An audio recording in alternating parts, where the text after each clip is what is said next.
नमस्कार। टुडे हिमाचल में आपका बहुत बहुत स्वागत है। मैं हूं आपके साथ भावना रेनॉल्ड और चलिए देखते हैं शाम की बड़ी खबरों को फटाफट। पूर्व सीपीएस की कोठियों और दफ्तरों के अब कई तलबगार सचिवालय में जुगत बढ़ा रहे हैं। मुख्य संसदीय सचिवों के हटने के बाद अब उनकी कोठियां और कार्यालय खाली हो गए हैं। अब इन पर सरकार में बैठे कैबिनेट रैंक और निगमों बोर्डों के कई अध्यक्ष और उपाध्यक्ष की नजरें हैं। इनको पाने के लिए नेता जुगत बढ़ा रहे हैं।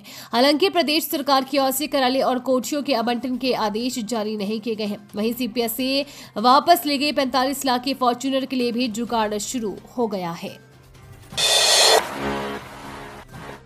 हिमाचल की राजधानी की 2 जेलों में बंद कैदियों में 50% नशा तस्कर। हिमाचल प्रदेश के शिमला जिले की 2 बड़ी जेलों में बंद 50% कैदी नशा तस्करी के हैं। इसमें युवा और महिलाएं भी शामिल हैं। चिट्टा और अन्य नशीले पदार्थों की तस्करी के नेटवर्क को तोड़ने के लिए पुलिस ने मिशन क्लीन चला रखा है। इसके तहत नशा तस्करों के खिलाफ लगातार कार्रवाई की जा रही है। यही वजह है कि वर्तमान में जिले के 2 जेल चिट्टा समेत अन्य नशों की तस्करी के मामले में पकड़े कैदियों से भर गई है। इसमें प्रदेश के साथ बाहरी राज्यों के तस्कर शामिल हैं। केतु जेल में वर्तमान में करीब 280 विचाराधीन और सजायाफ्ता कैदी है। इसमें चिट्टा समेत अन्य मादक पदार्थों की तस्करी में पकड़े कैदियों की संख्या 133 है, यानी करीब 50% है।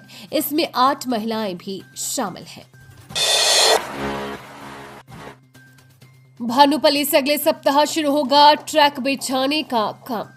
भानुपल्ली बिलासपुर रेल लाइन का ट्रैक थलूह तक मार्च 2025 में बनकर तैयार हो जाएगा। इस 7.6 किलोमीटर ट्रैक लिंकिंग का काम कंपनी अगले सप्ताह शुरू करेगी। इसके निर्माण के लिए rail, steel, sleeper, track blast, गिट्टी जगह जगह जमा कर दी गई है। खास बात यह है कि ट्रैक बिछाने के लिए छत्तीसगढ़ के भिलाई इस्पात संयंत्र से पटरी पहुंच गई है। थलूह से आगे पहाड़पुर तक ट्रैक बिछाने में अभी समय लगेगा। कारण यह है कि थलूह से आगे अभी कई जगह पर पुलों का निर्माण पूरा नहीं हुआ है। इनका निर्माण कार्य पूरा होने के बाद से ही पहाड़पुर तक ट्रैक बिछाने का कार्य होगा। भानुपल्ली से पहाड़पुर तक की दूरी 24 किलोमीटर है। नूरपुर अस्पताल में मरीजों को नहीं मिल रही निःशुल्क दवाएं। नागरिक अस्पताल नूरपुर में मरीजों को बुनियादी दवाइयां भी नहीं मिल पा रही है। इससे अस्पताल में उपचार कराने गए मरीजों को भारी परेशानी का सामना करना पड़ रहा है। मरीजों का कहना है कि अस्पताल का डिस्पेंसरी में आवश्यक दवाइयों की कमी है। डिस्पेंसरी में मरीजों को कैल्शियम की दवा भी नहीं मिल रही है। इस कारण मरीजों को ये दवाई 150 से 170 रुपए में निजी मेडिकल स्टोरों से खरीदनी पड़ रही है। अस्पताल में अपनी माता के लिए दवाई लेने गए रविंद्र कुमार सहित सुनीता और संध्या देवी ने बताया कि उनके परिवार के सदस्य घुटनों के दर्द से परेशान थे। डॉक्टर ने उन्हें कैल्शियम की दवाई लिखी, लेकिन जब वे अस्पताल की डिस्पेंसरी में गए तो वहां उपलब्ध ही नहीं थी। मर्चेंट नेवी में नौकरी के नाम पर ठगी, धर्मपुर के युवक को बनाया शिकार, फर्जी वीजा थमाया। पुलिस थाना धर्मपुर के अंतर्गत मर्चेंट नेवी में नौकरी दिलाने के नाम पर धोखाधड़ी करने का मामला दर्ज हुआ है। सुशील कुमार निवासी धर्मपुर ने पुलिस को दी शिकायत में बताया कि इसका बेटा मर्चेंट नेवी में नौकरी पाने के लिए एक कंपनी से संपर्क करने पर अशोक नामक व्यक्ति के संपर्क में आया था, जो पहले से ही मर्चेंट नेवी में नौकरी करता है।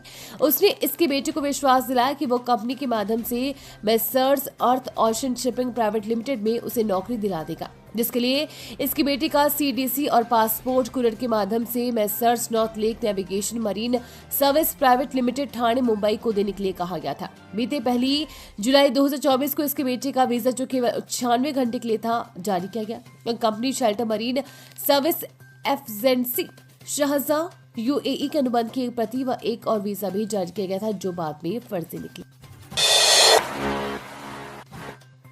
गग्गल एयरपोर्ट मामला, हाई कोर्ट ने दिए विस्तारीकरण की जरूरी अनुमतियों पर अनुपूरक हलफनामा दायर करने के आदेश। गग्गल एयरपोर्ट के विस्तारीकरण के लिए आवश्यक अनुमतियां लेने की अनुपालना पर हाई कोर्ट ने प्रदेश सरकार को अनुपूरक हलफनामा दायर करने के आदेश दिए हैं। सरकार इस हवाई अड्डे को हर हाल में पूरा करना चाहती है। इसके लिए सरकार ने महाधिवक्ता की ओर से 7 दिसंबर 2023 में दिए गए बयान को वापस लेने के लिए आवेदन दायर किया है, जिस पर उच्च न्यायालय ने ये आदेश दिए हैं कि मामले की सुनवाई न्यायाधीश संदीप शर्मा की अदालत ने की है। अदालत में याचिकाकर्ता की ओर से पेश वरिष्ठ अधिवक्ता रीता गोस्वामी ने सरकार के इस आवेदन पर ऐतराज जताया है।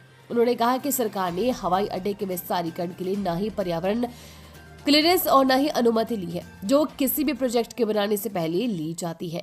उन्होंने अदालत को बताया कि एयरपोर्ट अथॉरिटी ऑफ इंडिया की रिपोर्ट के मुताबिक ये क्षेत्र सिस्मिक जोन यानी कि भूकंप की संभावना वाला क्षेत्र के अंतर्गत आता है। इस आधार पर सरकार को आईआईटी रुड़की के विशेषज्ञों से भी दूसरी सलाह लेने के लिए कहा था। हिमाचल में कुंजम टॉप के समीप सड़क पर जमी बर्फ, प्रदेश में कब बदलेगा मौसम, जाने अपडेट। हिमाचल में बदलते मौसम के बीच ऊपरी इलाकों में न्यूनतम तापमान माइनस में होने के कारण नदी नाली और झीलें जमने लगी है। ताबो कुकुमसेरी के बाद केलोंग का न्यूनतम पारा माइनस में पहुंच गया है। वीरवार रात को ताबो में न्यूनतम तापमान -4.1, कुकुमसेरी में -2.2 और केलोंग में -0.2 डिग्री सेल्सियस रिकॉर्ड हुआ है। राजधानी शिमला सहित प्रदेश के कई क्षेत्रों में शुक्रवार को हल्के बादल छाए रहे। हालांकि पूर्वानुमान के बावजूद कहीं भी बारिश बर्फबारी नहीं हुई। शिमला में सड़क हादसा, खाई में गिरी बेकाबू कार, 2 लोगों की मौत, जंगला की ओर से जा रहे थे सवार। पुलिस थाना चिड़गांव के तहत शुक्रवार दोपहर बाद करीब 2 बजे एक कार खाई में गिरने से 2 लोगों की मौत हो गई है। पुलिस ने घटनास्थल पर पहुंचकर जांच शुरू कर दी है। जानकारी के अनुसार कार सवार 2 लोग थाना गांव से जांगला की ओर जा रहे थे। बडियारा झलवाड़ी सड़क पर चालक ने गाड़ी से नियंत्रण खो दिया। इससे कार खाई में गिर गई। पता चलने पर गांव के लोग मौके पर पहुंचे। एक व्यक्ति की मौके पर ही मौत हो गई, जबकि घायल को प्राथमिक उपचार के लिए सिविल अस्पताल रोहडू पहुंचाया गया, लेकिन चिकित्सकों ने उसे मृत घोषित कर दिया।